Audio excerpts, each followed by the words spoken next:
Welcome in to episode 2 of the HQ podcast with no clever name. As you know, I promised in the first episode of this podcast that I would try to continually grow. And, the first step I thought was, why aren't I at least recording the video, right? The purpose of this presentation is just to present the audio, but really there's no reason that more people shouldn't be able to see my beautiful face, you know what I mean, and read my ironic hats, Squidbillies hats and things like that. I'll still publish the audio to SoundCloud and Stitcher and wherever else you guys ask me to publish it, and I don't think I'll always publish the video here. In fact, I may just start a second channel or put this on the MTGHQ Plays channel or something like that, so I don't have to clog up the feed with the podcast. But for now, I will shill to you to come over to SoundCloud and follow it so you get notified when I upload a podcast. And you can take me anywhere you go. Listen to me while you're in the shower, when you're laying in bed at night and you're having a little trouble falling asleep. You can tune in to the sultry sounds of your boy, Jeremy from MTG Headquarters. And today's episode, I'm going to try a little different format as well. I'm not going to talk about just one thing for a half an hour. I'm going to try to bounce around and cover a little of everything. So let's get, I think it's probably time for MTG News. So early this week on Monday, February 20th, we saw data dump from Wizards that is probably set to signify the start of Modern Masters spoiler season. Now, I think I want to talk a little bit about what we saw in the unboxings or in the marketing pieces. I thought it was curious that they rolled out Modern Masters and Amonkhet packaging. So they didn't have two separate articles. I thought that was interesting because Modern Masters is popular enough to stand alone. And this might be a classic HQ tinfoil hat idea. But I thought it was curious that Blake Rasmussen decided to publish both the Modern Masters packaging as well as the much later released Amonkhet. So Modern Masters comes out March 17th, less than a month. And Amonkhet, not till April, the end of April. So we've got March, April, well, two months and a week. And Modern Masters is 3 weeks away, but it has to share the spotlight with Amonkhet, which, again, is curious. I do think something funny is going on with Modern Masters 2017. I don't know what it is yet. Speculation is running rampant. I spent about 20-30 minutes on the phone today with Rudy as we bounced different conspiracy theories off each other. But neither one of us, we both admitted, neither one of us really knew. I think the packaging looks great for Modern Masters. It's that classic Modern Masters blue. We have what is genuinely assumed as some new hip Noah's Arcade looking Snapcaster Mage on the box. The pack art we've seen features Grizzlebrand, Domri Raid, and then a $2 Mythic 3-color Angel that I can't think of the name of her right now. And this got a lot of people up in arms this week because pre-spoilers, this is the first thing we have. So everything is really speculative at this point. However, in the last few Modern Master sets, we saw Dark Confidant on the pack. We saw the cards that people really wanted to pull on the Modern Masters packs. If I look at the Modern Masters 2015 pack art, I'm searching the database. We had Karn, Noble Hierarch, Vendilion Click. All these are very high value, $30, $40, $50 cards even currently. Now we're looking at a $10 to $12 promo that's been reprinted into Oblivion in Grizzlebrand, which people are excited about, so I don't want to shit on that. But then Damirad, who cares? You know, yeah, it might be cool for draft. I think with Damirad and this angel, which is a 3-color angel, I believe, we may be in for one interesting conspiracy theory I'll share with you is that there's some sort of crazy rare land cycle in this set because of all the multicolor we're seeing already. There could be something to that. No, I don't think it will be fetch lands. I think if it were fetch lands, that would actually kind of suck. Because if we want to see a good reprint of fetch lands, it has to come in like a standard legal set. It can't come in these limited print run sets because it won't do enough for the price of those staples or price of those cards to drive them down. It's the same problem I have when Wizards of the Coast goes and does a reprint of something everyone needs, but then they reprint it at Mythic. They're effectively completely destroying its power to really make a card affordable. Now, it does drop the price some, but had it been reprinted at Rare, things would be a lot better. Things like Wasteland and stuff like that. You know, if they would have shifted that, you know, to Mythic, it just would not have done very much. We also saw Amonkhet pack art come out today. And if you're watching the video, I'm kind of looking at it on screen. If you're just listening to the podcast, if you just Google, you know, Amonkhet pack art, it's gold, very gold looking. We've got what to me is clearly several different gods.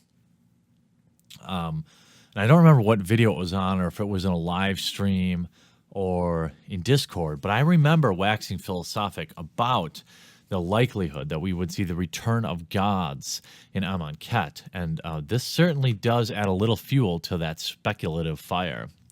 They also showed what the pre-release kit would look like, as well as the bundle/fat pack. Interesting stuff. Like I said, essentially sharing the spotlight of Modern Masters. In fact, really 2/3 of this announcement is Amonkhet related, and Modern Masters is kind of relegated to just, you know, second fiddle, because they also spoiled the Amonkhet Planeswalker decks, which we can see now. We don't know the cards, but we see feature Gideon and Liliana. Is this some new Liliana? I noticed Liliana apparently, you know, you can't see her tattoos anymore. But you can see her tattoos on the box art. I wonder if there's a lore reason for that. We get more and more Gideon. I wonder if Wizards of the Coast has found that pushing Gideon is more effective than Jace. I mean, they had previously put Jace in everything.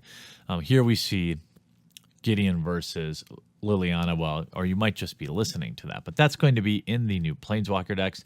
I think the Planeswalker decks are an interesting product. Definitely better than intro packs, but they could be a little better. And now they've only had, 2 of them come out. So I hope that they improve their power a little bit. I want to see these Planeswalker decks be better. You know, I know, you know, one step away from FNM would be good. You know, it doesn't have to be an FNM competitive deck, but let's see some better cards in them. Let's continue to push their power so that people can get a decent deck for $20-$30, you know? The other big splash came out today, and if you're looking at the visual cast, you're seeing them. If you're not, you're just hearing about them, of course. And that is the fact that we're going to have full art lands in Amonkhet. The interesting thing they did was to limit them to actually try and make them rare. So we're going to have the regular land cycle, and then 1 in every 4 packs we're going to have a full art land. What does that tell you? I'm not sure. I mean, they want to try to replace value with full arts. When there was a full art in every pack, they didn't retain any value, maybe. What it tells me is foil versions of these lands will be very expensive.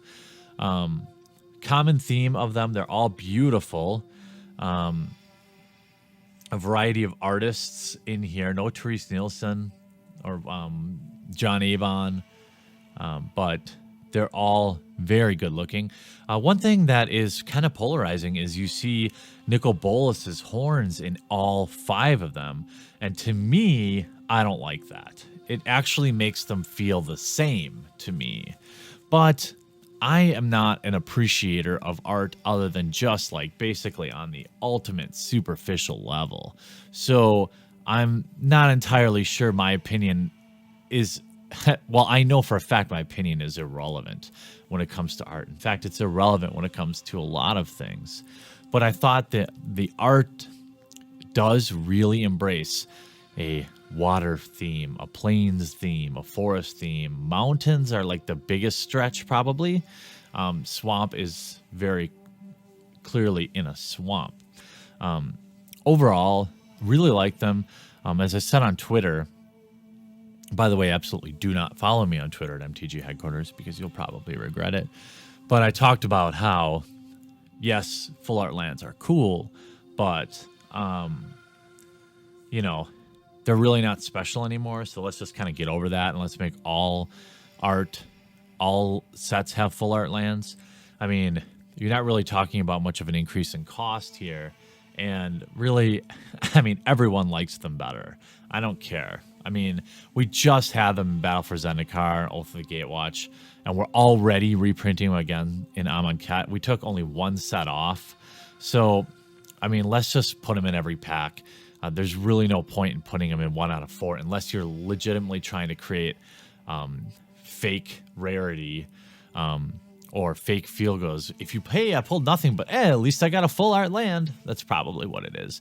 Because, you know, Wizards of the Coast, they love to evoke feeling, right? I mean, the feels, they're all about the feels over the reels. We know this. And some people appreciate that. I, on the other hand, am not a huge fan of the feels over the reels. So I thought pretty crazy news, along with my crazy hair that you may be seeing.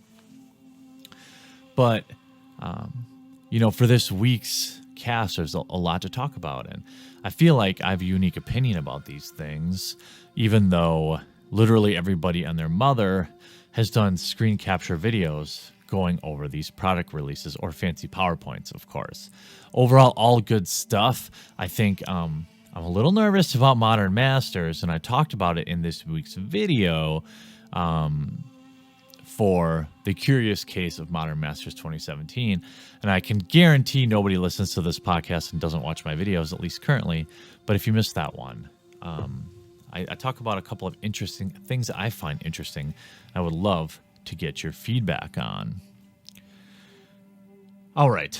Well, I think now we have a moment. Let's pause for a moment and make time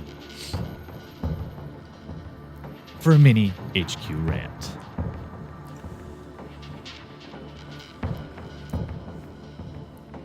It's not often. Most people actually think I'm much angrier than I really am. Even people that work with me on a daily basis, I definitely have some resting bitch face. I mean, that is certain. And a lot of people talk to me about, you know, they'll say, oh, you look angry or whatever. They'll look at my tweets and they'll say like, oh, damn, dude, HQ's fucking pissed. But that's not really, I'm very rarely that mad about things.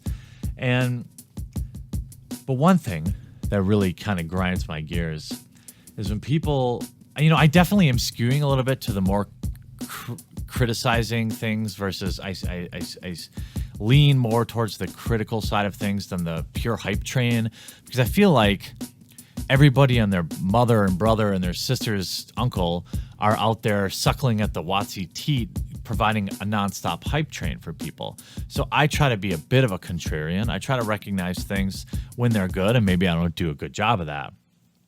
But I get called out. Specifically today, I got called out a little bit about like, hey, you're so negative, HQ. Something definitely changed when I was kind of dumping on the new Modern Master set. But here's the thing. Here's the thing people, some people don't always get. Most of you get it. You have to judge sets like Modern Masters. You have to put them under a separate microscope or look at them through a different lens. You can't just say, wow, Grizzlebrand's getting reprinted. That's awesome. Like, so many hypologists do that and then get stuck there. But I'm looking at it from a consumer standpoint. Hey, you just paid $10 and you got the pack art chase rare and it's worth $2. Feels good, man. Like, I am not excited about Grizzlebrand in this set unless it's at rare. If Grizzlebrand is a mythic, that's a dud mythic in my opinion, at a $9.99 MSRP. It's very easy to get excited about things like Amonkhet when people are like, jizz, oh, there's full art lands, this is so great. Yeah, full art lands are cool. But I'm like looking at it through a different lens here where, okay, you gave us full art lands, but now you made them 1 in every 4 packs. What's the point of that? And so it's easy to get caught up just completely enveloping the teat that is WotC, or the mothership, in nonstop hype. But not enough people believe in healthy criticism. And I do admit that sometimes my criticism tends to get a little too often, a little too negative. And I think, if anything, this podcast has kind of made me self-analyze a little bit more. And I'm going to try to at least counterweigh the negative posts with some positive posts, because there are good things to the Modern Masters set. It's not all doom and gloom. There are a lot of things to be worried about, to be concerned about with Modern Masters. You know, is Wizards going to use it as a vehicle to just finally kill off Modern? Is it going to be great? You know, it's like they can't win, right? It's getting pre-sold $60 under MSRP, and I don't know what the heck to even think about that. But at the same point, why would I complain about that, right? What the best case scenario is, the set is great. It sells for, you know, $180 to $200, and it's widely available. And there, everybody wins. But it's easy to forget that, you know, these packs are $10 each. Like, I'm looking at whatever they're reprinting, and I'm collecting calculating EV. I'm thinking about you guys and gals. I'm thinking about the people that have to buy the packs. I'm thinking about the people that have to make the tough decision that, yes, life isn't that bad if you're buying $10 packs of Magic cards. We all agree, all right? We play a hobby. It's great. But the reality is we make choices with our money, and these Modern Masters packs better damn well be worth the $10 price tag or close to it. And that's the lens that I look through things. So don't be so overly positive all the time, I think, is the key. I mean, you don't want to be too negative. You don't want to get into my territory a little bit. But you can't just... The days are gone of just being thankful this card game exists. I mean, it's owned by Hasbro, multi-billion-dollar international corporation. Magic the Gathering is not going anywhere. It's totally understandable, totally well within your right to criticize things about the game. It doesn't make you a hater. It shows that you love the game more. I think by healthy criticism, always keeping people on their toes, is what makes the game stay great. And if they're not hearing... If all they hear is about how great everything is, that's far more dangerous. All right, let's shift gears into a little Magic the Gathering story time. And now this is definitely an interesting story, a clickbait story. Not a clickbait story, a clickable story. Something I would have loved to share for episode like 100. But I'm also very interested in getting people over here to the podcast on SoundCloud or on the Magic the Gathering headquarters, MTG headquarters website. I don't want to keep publishing these videos to YouTube. I want to keep them kind of its own thing. So it's just a different way to enjoy each other. So we're going to jump into a story time. And this story time is going to be about the history of MTG headquarters and the Mana Source. Okay, it is finally here, the full story. And you are being rewarded for hanging around to the end of this podcast, or you may be just staring at the side of my head. on video format right now. But again, the videos probably won't stay around. So a lot of people are always wondering, like, why do you hate Wedge so much? Why do you hate Wedge so much? What's going on? Why do you hate him? Why do you always bust his balls? And to be honest, I really don't hate the guy. I don't really hate anybody. There's very few people in the world that I hate. I'm highly critical of him because I don't agree with a lot of things he says and a lot of things he's done. And I can guarantee you that feeling is mutual. But to understand why I'm so rough on that kid is because we started out as friends. I had an established channel when I first met this kid. And we got along fine. We did a few live streams. We talked on Skype one night for like a couple of hours. We share some of the same physical ailments. We both have IBS. And I don't think we talked about it at that time. Of course, I don't make a habit of whining about my IBS all the time. Zing! Maybe one day, maybe for episode 100, I'll tell you all the story of how I once shit my pants in a Walmart. And that was in the last 2 years. But anyway, I digress. I don't remember. This is so many years ago. I don't remember how we ended up really on opposite sides of things. It all kind of started with this private Facebook group of MTG content creators. So you get a bunch of egos in there. And everyone, naturally starts picking sides and things. And it's really a kind of a toxic place to be in this Facebook group. And Lord knows that I certainly push buttons, right? I certainly am no saint myself. And there was something where I don't remember if this is exactly where it kicked off, but it was another content creator had been kind of shit on by another content creator who's really no longer relevant. Neither one of them really make videos anymore that I know of. But a much larger content creator and a much smaller content creator were having a spat. I think it was Absolute MTG and Mr. Lubufu.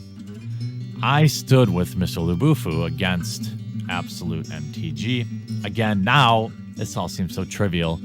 And whatever that kid's name is, Nick or something like that, whatever. I forget what his name is, Adam, Nick or something. I've never even talked to him directly, I don't think. And I certainly don't hold anything against him. It's so stupid, right? Well, this is like teenage drama, bunch of kids. To me, it's kind of fun to push people's buttons, but really, finding an enemy in this community is what a lot of us creators do to motivate us to grow, right? A funny anecdote: one of the first times I ever talked to Anthony or whatever, Wedge. He proudly proclaimed that he had all of us other content creators on a whiteboard, all of our subscribers. Like, he was obsessed with subscribers and views, growing his channel, getting big. I liked that. I thought, hey, here's somebody that kind of thinks the same way I do, although I don't obsess over subscribers. Subscribers are pretty much worthless. I mean, if you had 10 subscribers but you were getting 50,000 views per video, you'd be a lot happier than someone with 150,000 subscribers getting 10 views a video, right? So, or maybe not, but practically, economically speaking, views are what matter, not subscribers. I think there was that. And then, of course, everyone was shit-talking everyone else, myself included, right? There was kind of a divide-driven. Then there was like another secret Facebook group where they would get together and they would shit-talk me, Kevin and Wedge and McQuacks, all these people. So we started to kind of hate each other a little bit there. And I hold no ill will against any of these people because I know everyone's just being petty. In fact, McQuacks and I would say, have buried that hatchet. He doesn't care for me. I really nothing him. I mean, I think his videos were funny. He stopped making videos, but whatever. I think about him. This is the first time I thought about that guy in probably 3 years, right? There are a couple of main things that happened. One was really my failed Game Finder app. And I had a Kickstarter for an app that would help Magic players find other Magic players or whatever games, hence the Game Finder. And during my fundraising stage, he was actively discouraging other content creators from helping me promote it, whether indirect or he would intimidate them, threaten them. I was not a part of these personal chats, but several content creators told me about it. It all came to a head when Kevin from Dirium's did a promotional video and they got into it, right? A lot of you don't even know this. Dirium's has since rage quit the Magic community, making Pokemon videos. Good for him. He's got some deep-seated issues, but I always considered him a friend until he rage quit the community and told everyone to unsubscribe from me for some crazy reason. It had no effect on me. A couple hundred subscribers and life goes on. But they got into it. And because there were like some secret Skype calls that Kevin said he had recorded, which I never think he really had recorded. He had one call recorded, but even what was on there really wasn't that damning. It was just some other people shit talking me or my app.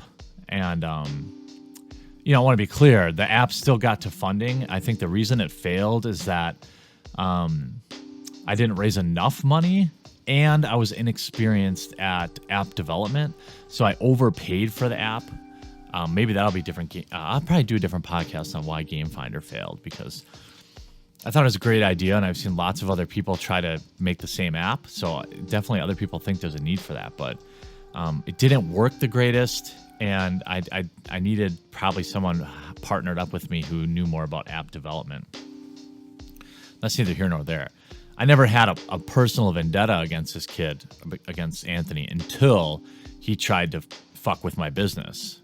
He was actively trying to get people to not back my product or not promote it, whatever the case may be. And that was kind of when things flipped for me. I was like, look, we can have our petty arguments, but I put my heart and soul into this thing, and I needed the whole community to come together to help raise the funds and raise awareness, because one of the big things, the functionality problems weren't really what killed it. It was when it launched, there wasn't enough people on it, so people would log on, try to find somebody, not find somebody, and probably never open it again, right? And so I needed really, the Magic community is not very big, and I needed everyone to kind of promote this and be a part of it. I had to pay all the content creators, even small guys. I had to pay money to promote this app. And that was pretty sad. Although I will say, Brian from Tellurian Community College reviewed it did not charge me money, never asked me for money, but everyone else needed to be paid. So you build up this picture of somebody. I mean, I know all these content creators on a very personal level. I mean, I'm not sleeping in bed with them, but I know them very well. And I know their motivations. I know how they really are behind the scenes.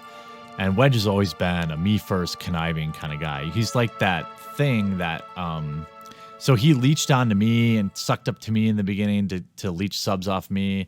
And he does it to everyone else. I mean, like, this is a guy that had Leafy in his sub box. You know what I'm saying? Like, all he cares about is subscribers. And it'd be one thing if he was genuine about it, right? And said it up front, but so I'm really allergic to phonies. And so I've always seen him. He's probably a very nice guy, and he's done some good things. He's raised some money for charity. I'm not like the guy. I'm not friends with the guy in real life. So like when I see him at GP Vegas, I'm not going to be mean to him, right? I have, like all that stuff is in the past.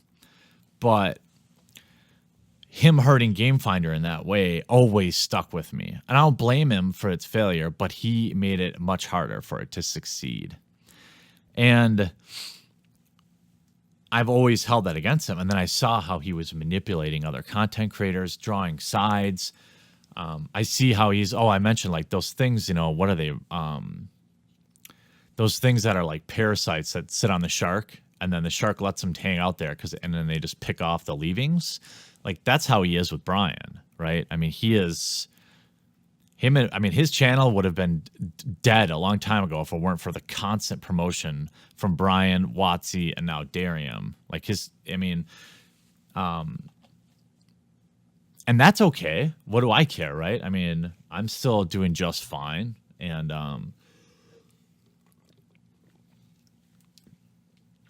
I think he's going to be just fine. But he does stuff. He does stuff that I don't like. For example, he'll tweet out some crazy stuff about there's white supremacists in the White House. That happened this past weekend. This is an actual tweet that he sent out. And so I'm like, damn, dude, this guy's got 20,000 followers and he's trying to tell people that, Adolf Hitler is in the White House. And that's just not a good thing to be telling people. It's not smart. Not to whether or not I agree or not, I point that stuff out very aggressively because there is groupthink at the top in the Magic the Gathering YouTube community. Let's be honest, I'm not a part of that, right? So it's like Manosaurus, Wedge, and like Rudy's been real diplomatic, so he's kind of hanging in there. But I'm existing out here on my own for the most part. I built this shit on my own too. And I don't need other content creators constantly retweeting my stuff or telling people to go subscribe to my channel. I do it. And if I need someone to do that, I pay them with money to do that. So I'm kind of going all over this. We have a very long history. And again, I want to reiterate, I don't have anything against the guy, but it started to get personal when he came after my money. And then he does stupid shit like I get banned from Wizards chat permanently, and I was following the rules. And who's a moderator in their chat? I wonder. So I see all these things, and I paint a picture of why I don't like the guy as a content creator. I don't have any problem with him as a man. Don't know him as a man. Dislike him greatly as a content creator, and I've seen how he manipulates people. He uses his health problems to garner sympathy, and then uses that to profit, right?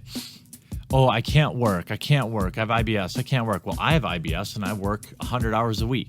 Oh, your IBS must be worse. Okay, well, you can't do a job that you work from home. Like, he represents a lot of what I don't like. I went to college for 8 years, paid for every penny of it with my own money that I earned or through loans and then have repaid after. My parents were dirt poor. And they grew and they worked hard. They worked hard and I worked hard. And so I look at somebody who's constantly looking for excuse for everything, and it bothers me. And so he gets probably more heat than he rightfully deserves.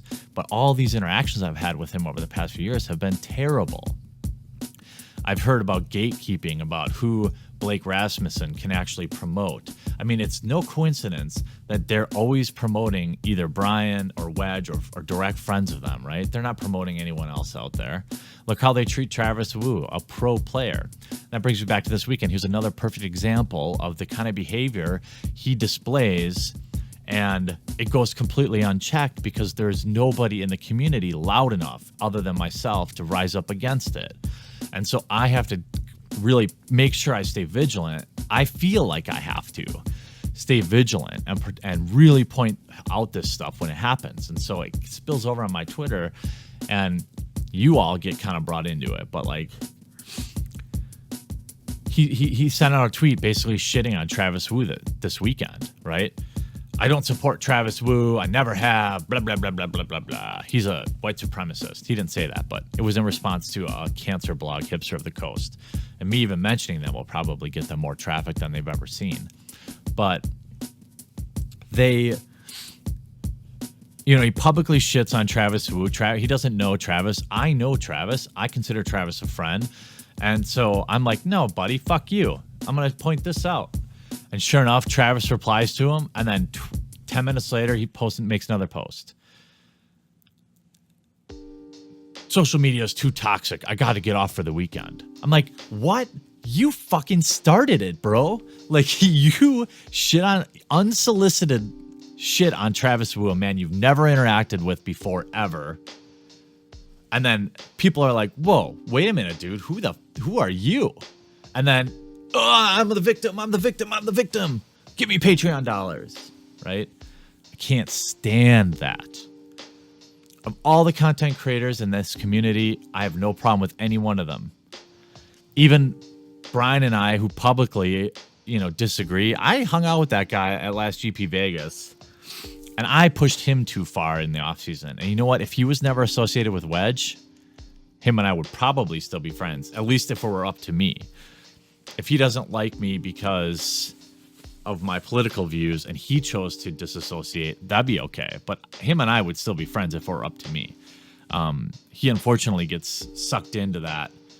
He's enabling really bad behavior, in my opinion. And, I would love to sit down with Anthony in Vegas, have a drink. He probably doesn't drink, but, have a sandwich and find a way. I know we're never going to be friends. There's so much stuff I'm leaving out, but people want to know why I'm so aggressive about him. Him and I have a long history, and I think he's very wrong in the way he treats people and the things that he says publicly on Twitter. And there's nobody speaking out against it. And now now that I've taken some of the slings and arrows from the social justice warriors in Magic the Gathering and stood up and said no, now you see a grassroots of the normies coming around. And so now this weekend, when I said, no, enough is enough. You can't talk shit about my friends, especially when you're wrong. You can talk shit about them if you're right. And sure enough, those tweets get tons of favorites and retweets, and he runs off social media. I feel like the more examples of this that exist, the clearer picture people will get on YouTube of who their content creators are. Why does it matter who they are? It's because these people are begging for money too, right? I've needed money before for Chance's surgery, but I also work. I work as hard as I can. I don't just live off donations. And so I think it's important that people see this side of people. And, a lot of Magic players, they're really really anti-confrontation, even Wedges. And even when he throws the first stone, it's like he throws a rock at your house and then runs away when you come out and you're like, hey, whoa, what do you think you're doing here? Throwing rocks at my house? Come here. Let me talk to you about that rock you threw at my house. No! Block it. Block. Cancer. This guy's a regressive, or he's an alt-right white supremacist. That's how people like him react. He is heavy on the block button. I actually had to block somebody for the first time. I had to block a couple people for the first time ever on Twitter because they were harassing people that were interacting with me. So I guess I can give him a break for blocking some people, but if you're going to still talk shit about him, well, then maybe you should do so. And I saw Travis replied directly to his tweet, and Travis's reply got a bunch of favorites. And of course, Wedge never confronted him directly, even though he had every avenue to reach out to him. He preferred to talk shit about him and then run away. So why do I take this up? It's nobody asked me to be this representative for the normies or to point this stuff out. It's important to me because I've seen the world really change over the past 5 years, really become about political identity. And I see Brian and Wedge retweeting these horrendous articles from Salon or Huffington Post, man-hating crap, and I can't stand it. And they have a huge reach, far more than I do. So I have to be very loud when I oppose these things. And if I don't constantly try to actively promote the other side of thinking or point out what I think is ridiculous behavior, it will then just be accepted broadly by everyone. And that can't happen. What I can guarantee is the things that I post aren't 100% correct, and the things they post aren't 100% correct. The truth is somewhere in the middle, right? When Wedge says he thinks the White House, funny, when there's white supremacy in place in this country, that is insanity, okay? I can't let that go. And this is an actual tweet, and he's done way worse. And the problem is Magic players read that, and they look up to you. They look up to Wedge.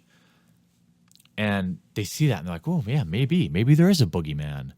Maybe every man is oppressing women in local game stores. That's why I take a lot of heat, is because I'm like, no. I stand up and I say, no, this is bullshit. Are there isolated incidents? Of course. And so I get myself in a little bit of trouble. And I've gone all over the place here. I've been as candid as I can. As far as I know, everything I've represented has been 100% truth. And I've looked out for him before. People forget. When people say that I don't care about that kid, when he was in all that trouble, let me leave you with this thought. There was a time last summer, 2 summers ago, when all this Game Finder drama was going down. And Darium, who likes to stir the pot even more than I do, comes to me and says, I have Wedge on a recording. I have him on the phone. Or I have him recorded saying all this shit. I'm going to release it. And Wedge was literally, I didn't see this, but I was told by Brian, who I believe, on a ball, crying on the ground, having a breakdown over all the trouble that he started. He started it. When all this was coming to a head, I'm the one that picked up the phone and called Kevin at 2 a.m. and said, please don't release this. I'm the one that stopped it from happening, even though I was the victim of it. Okay? Now, Savior Awards, obviously, I'm a bit of a shitlord, but what I'm saying is, if you go back and you connect the dots, you had Kevin put out this video the last day on his YouTube channel saying how terrible I was. You go ask him who was calling him at 2 a.m. telling him to back off Wedge. It was me. I called Brian, the professor. I negotiated this ceasefire, even though I was the one that was negatively affected by it. So I've always resented him for that, because when the chips were on the table and he was having a really hard time, even though it was because of shit he started, I rose up and I said, enough is enough, let him be. He gets the point. But then look at now, this weekend, the kid never learned. He doesn't learn. Then he comes out and he shit talks Travis, and guess what? Travis put out a video and told him he was going to tell him how it was, call him a low T beta male. But he didn't. He backed it off. And why did he back it off? Because he said he felt bad for him. So this kid just keeps starting shit and can't handle it. And so I think it's very toxic. In fact, the whole MTG community would probably be a lot better off if him and I had never gotten into our spat, right? If this Facebook group never was created and he was just making his videos and I was just making my videos, we never had this negative interaction, I think everybody would be good. But also remember that I want you to watch whoever's videos you like. And I don't want you to hate him. I don't want you to send hate his way. And if you don't like that I talked about this on my podcast, then I recommend not listening, because I'm going to keep it real on my podcast. And I am who I am. Not everyone's like that. You ask the hundreds of people that I interact with every week via DM, Facebook, or email. I wonder if all my fellow content creators are that interactive. You ask them if I keep it 100, and I promise you I do, and they'll tell you the same thing. And this podcast is a great way for me to connect directly with all of you. This will be probably one of the longest ones ever. But the bottom line is, don't make my problems your problems. Don't make other people's problems your problems. Life is hard enough. And I don't really want to go back through all this stuff with him at any point, because now I've laid it all out there. you've enjoyed this story time. Next week, we'll do something fun. Maybe I'll get a guest. Let me know who you want to see on the show next week.